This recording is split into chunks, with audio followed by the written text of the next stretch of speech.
What's going on, guys? It's Jimmy here, and welcome to our daily show where we discuss the fourth stimulus check update, the two new upcoming stimulus/infrastructure packages, as well as what is going on in the world today. The White House announces that we have now passed over 100 million Americans now fully vaccinated. That is about 1/3 of the entire United States population. Quote, today we reached a major milestone in the number of Americans who are fully vaccinated. Today, 100 million Americans are fully vaccinated, nearly double the 55 million who were fully vaccinated at the end of March, said White House COVID response coordinator Jeff Zients. The government is also considering whether or not the vaccinations should, for the military, be mandatory. President Biden has not dismissed requiring all U.S. service members to get a COVID-19 vaccination once the shot is fully approved by the FDA, but says the decision is, quote, a tough call. He says, I don't know, I'm going to leave that to the military, but I'm not saying that I won't. I think you're going to see more and more of them getting it. And I think that it's going to be a tough call as to whether or not they should be required to have it to get in the military, because you're in such close proximity with other military personnel. This comes as in the last video, we discussed a new survey that says the majority, more than 60% of private businesses are considering making the vaccines mandatory for their employees, and private businesses can do that. They can make the vaccine mandatory, and if you don't get it, they could potentially fire you over this. This also comes as the Pfizer and biotech companies that make the Pfizer vaccine say that data on the COVID-19 vaccine on kids could become available by the end of this summer. BioNTech's co-founder and chief medical officer says how effective the Pfizer and COVID-19 vaccine is in children ages 5 to 11 could be released at the end of this summer. And quote, we will file it with the regulators, and depending on how fast they react, by the end of this year, we might be able to get approval to immunize younger children. Pfizer and biotech have already kicked off clinical trials of their vaccine in children between the age of 6 months and 11 years old late last month. The companies are evaluating older age groups in that range first, so data on children under age 5 may come later. Let me know your thoughts on the vaccine being mandatory in certain situations, such as employers requiring it, or possibly even the military requiring it in the near future. I also think just the way things are moving, that it is going to be mandatory for school children to go to school. As you know, there's already multiple different vaccines that are already mandatory for you to go to school, such as polio and chickenpox and the measles, mumps, and rubella. Those are already required for school children to go to school. So I personally just think that the way things are moving, that's it's only a matter of time until school children are required to have the COVID-19 vaccine. But let me know your thoughts. Do you think that is the way the country is heading? And let me know your thoughts on that down below in the comments. House Representative Pramila Jayapal says no one should have to choose between food and medication. No one should have to go without their prescriptions because they can't afford them. This is a crisis we must end now, and we can with Medicare for all. This is one of the big items that the Democrats are pushing to have included in this next stimulus package, the American Families Plan, which is the second half of the two packages coming out. The first one is the physical infrastructure package known as the American Jobs Plan. Well, they're pushing to have multiple different things in there, such as stimulus checks, recurring stimulus checks, an expansion of the child tax credits, aka the monthly stimulus checks for children, all the way until the year 2025, but also including Medicare. They want to have multiple different things included for Medicare, including hearing, vision, dental, and hearing aid coverage, as well as lowering the age eligibility for Medicare to as low as 60 or even age 55. Senator Bernie Sanders is leading the charge on this, and here's what he has to say. Medicare today does not cover so many of the needs that many senior citizens have. Medicare today is not a strong enough program. Is that right? We have got to strengthen and expand Medicare. Everybody knows is when you get old, you have more health care needs. That's obvious. Some people think if you've got Medicare, you don't have any health insurance problems. That's what they think. You know that that's not true. Today, Medicare does not cover dental care, does not cover hearing aids, eyeglasses. When you get old, you get a little bit more fragile. Everybody knows that. This is a great country. It is a wealthy country. And the very least that it can do is make sure that our elderly people, our parents, can live out their lives with dignity and security. We have got to understand those are healthcare needs for seniors, and we've got to expand Medicare to do that. We can do that in this country, and to do less would be an absolute disgrace. A great country is judged not on how it deals with the rich and the powerful. That's easy. They contribute thousands and thousands of dollars to politicians' campaigns. So it's easy to be nice to those guys. A great country is judged on how it addresses the problems of the weak and the vulnerable. And the way we pay for that, Wolf, is by demanding that Medicare negotiate prescription drug prices with the pharmaceutical industry who are ripping us off outrageously. We have got to get our priorities right. I'm going to be in the middle of that fight, and God willing, we will succeed. Senator Bernie Sanders says that these increases of the Medicare program can simply be paid for by making pharmaceutical companies, such as Pfizer and multi-billion-dollar pharmaceutical companies, simply give the United States government and the American people the same prices that they charge other prescription drugs. In fact, a new report finds that prescription drugs in the United States are quadruple the cost of what they have found elsewhere. A new report done by the U.S. Government Accountability Office has found that drug prices in the U.S. on average are about 2 to 4 times higher than they are even in Australia, Canada, and France. The GAO selected 20 name brand prescription drugs to compare to the retail prices for each drug in these selected countries.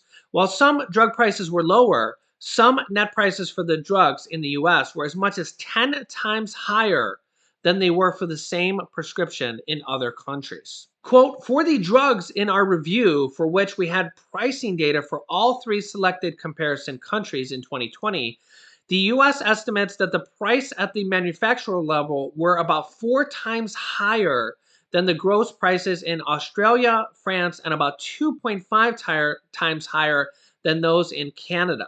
And the U.S. government can save $450 billion every single year by simply making these prescription drug companies give it to us for the same price that they charge other countries. And we can then use that money for Medicare expansion and possibly even Social Security raises. This could go part of the way towards the 2 different Social Security proposals. We have one, the $200 per raise for Social Security, all of Social Security, SSA, SSI, SSDI, VA, RRB, would likely be included in the long-awaited proposal for the $200 per month Social Security raise. That comes from Senate Majority Leader Chuck Schumer, Elizabeth Warren, and Ron Wyden. These are the 3 people to tweet on Twitter, write them, email them, call them, and tell them we want to finally see this bill, this plan go through. They have unveiled a plan to increase benefits by $200 per month for all Social Security beneficiaries. Tell them that now is the time to get this done and to add this into this next stimulus package, the American Families Plan. As you probably know, we also have a new proposal that wants to increase the SSI Supplemental Security Income Program, which currently pays out only $794 per month. They want to raise benefits to the above the federal poverty line, which would be an increase of $279 per month and would go until perpetuity. It would not just be a temporary raise. So this is a step in the right direction to have both of the SSI, possibly the SSDI, and the broader Social Security program include a raise in possibly this next stimulus package. New data is out that the recent stimulus checks have boosted U.S. consumer spending, which makes the economy go up, and which is one of the things that Democratic and Republican lawmakers look for is, are people saving the money or are they spending it to help the economy? And there are multiple new reports out that saying that the recent stimulus check and the stimulus package really helped boost the economy in March and even possibly part of April, which will happen, but we haven't gotten data for the current month yet, as we are still in April, although soon to be May. Senator Bernie Sanders says that we should pass this next American Families Plan, which was the stimulus portion of the plan, which could have the forced stimulus check, the monthly recurring stimulus checks the Democrats are pushing for, the Medicare expansion, the Social Security increases, the free college and the free preschool. There's a lot of different things that could be in there. And Bernie Sanders says that that can be done in the month of May, which is now just one day alone. So again, now is the time to reach out to your senators, reach out to the people who are in charge of putting the different stimulus items in there, as we talk about on this show. Senate Majority Leader Chuck Schumer, Senator Elizabeth Warren, Senator Bernie Sanders, Senator Ron Wyden, AOC, and Nancy Pelosi from the House. The Democrats are likely going to pass this next package completely on their own through the reconciliation process. So they don't really need to negotiate with Republicans, and that's probably what's going to happen. The Senate parliamentarian has ruled they can pass two more packages without Republican support, and it's very, very likely that we will not see a single Republican vote on this next package the exact same way as the third stimulus check package. There's a possibility that we could get Republicans on board for the infrastructure package, although it would need to be a much, much smaller package. The current proposal from the Republicans is less than $600 billion, which is about one fourth or 25% of the size of what the Democrats have proposed in their $2.2 trillion physical infrastructure package. However, even if they pass both, or when they pass both of these next two stimulus packages, it'll probably bring us equal to the amount that was spent underneath former President Donald Trump's administration. I'll do the math later on, but remember, President Donald Trump passed 5 different stimulus packages. Only 2 of them had checks, but there was 5 packages passed. The other packages had money for the PPP program and money for vaccines and stuff like that. President Biden has only passed 1 stimulus package so far.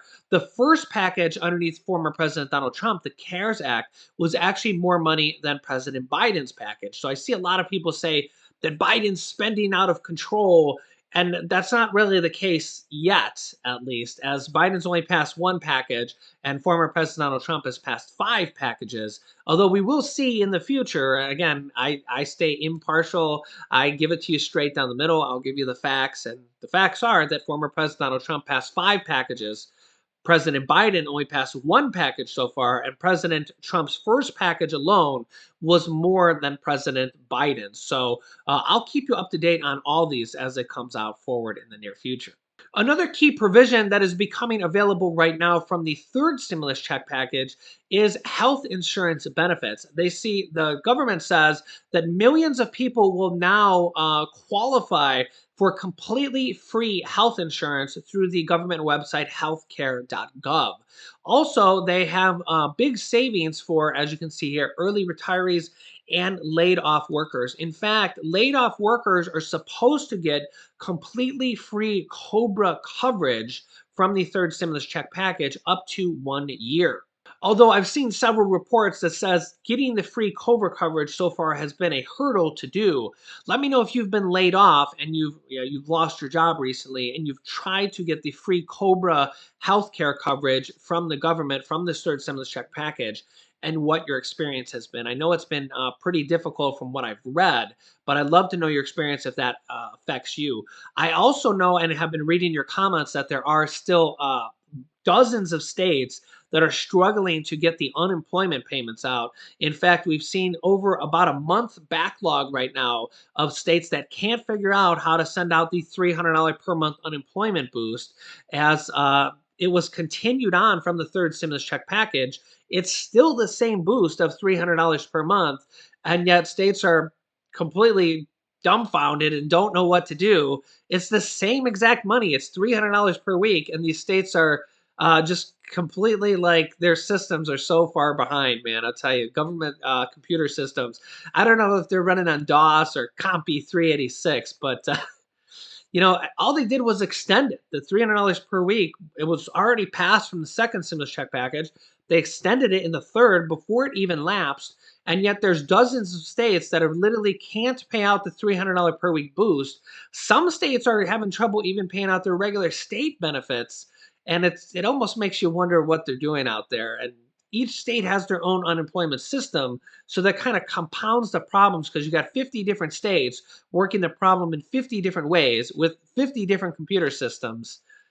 Yeah, and it makes you wonder why our government isn't more efficient. That's just a small sample of the problem. But let me know your thoughts down below in the comments. I'll keep you up to date on all the new stimulus items as soon as we get new information. Don't miss an episode because we covered new programs and different stimulus items in different videos. New videos come out every day at 10 a.m., 3 p.m., 8 p.m., and 11 p.m. Eastern Standard Time. Make sure to subscribe down below and join our family of subscribers. It's completely free to do so. After subscribing, click the bell icon that appears next to the subscribe button to all notifications to get reminder notifications for the first 3 videos of the day. You can click this top video here to watch my newest stimulus check video next. And this video teaches you how to start your own business selling products on the Amazon FBA platform. I've had dozens of students that have already replaced their 9-to-5 income selling products on Amazon, and I teach them how to do that. So click on one of those videos next. Thanks, guys, and I will see you in the next video.